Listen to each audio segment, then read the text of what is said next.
Hello friends, how are you? 2019 చైనాలో ప్రాణం పోసుకున్నటువంటి కోవిడ్ లేదా కరోనా వైరస్ ఆ తర్వాత కాలం లోపట ప్రపంచంలోని అనేక దేశాలకు వ్యాపించి కొన్ని లక్షల మంది చనిపోవడం జరిగింది. అందులో భాగంగానే ఈ యొక్క కరోనా వైరస్ వల్ల భారతదేశంలో కూడా కొన్ని వేల లక్షల మంది చనిపోవడం జరిగింది.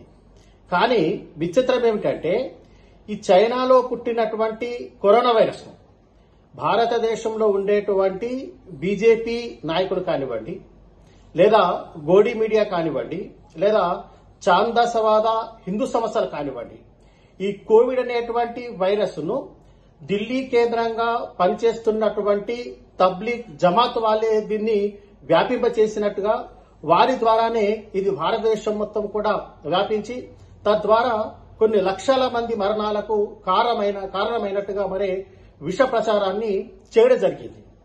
అంతటితోనే ఊరుకోకుండా ఈ తబ్లీగ్ జమాతును రద్దు చేయాలని చెప్పి, ఆ తబ్లీగ్ జమాత్ నడిపేటువంటి మౌలానా సాదును శిక్షించాలని చెప్పి, అంతేకాకుండా ఈ కరోనా వ్యాప్తికి ముస్లింలే మరే కారణమయ్యారు కాబట్టి వీరిపైన కూడా ఆంక్షలు విధించాలని చెప్పి సుప్రీంకోర్టులో కానివ్వండి, అదే రకంగా హైకోర్టులో కానివ్వండి, ఇంకా అనేక కోర్టుల లోపల అనేకమైనటువంటి కేసులను మరే ఫైల్ చేయడం జరిగింది.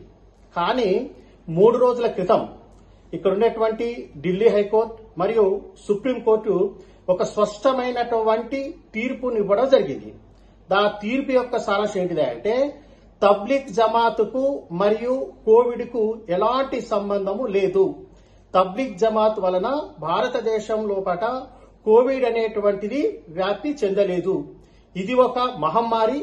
ఇది ప్రజల ద్వారానే క్రమక్రమంగా దేశవ్యాప్తంగా ప్రపంచవ్యాప్తంగా ఇది మరి వ్యాపించి మరి కొన్ని లక్షల మందిని బలి తీసుకున్నదని చెప్పి ఆ తీర్పు యొక్క సారాంశం. అంటే ఒక రకంగా చెప్పాలంటే ఇక్కడ ఉండేటువంటి కేంద్ర ప్రభుత్వానికి, బీజేపీ నాయకులకు, అదే రకంగా హిందూ చాందాసవాద సంస్థలకు ఒక రకంగా చెంపపెట్టు లాంటిది, లేక కుక్క కాటుకు చెప్పుదల మనం చెప్పవచ్చు. ఇది యొక్క నా అభిప్రాయం. ఫ్రెండ్స్, మీ యొక్క అభిప్రాయాన్ని చెప్పండి.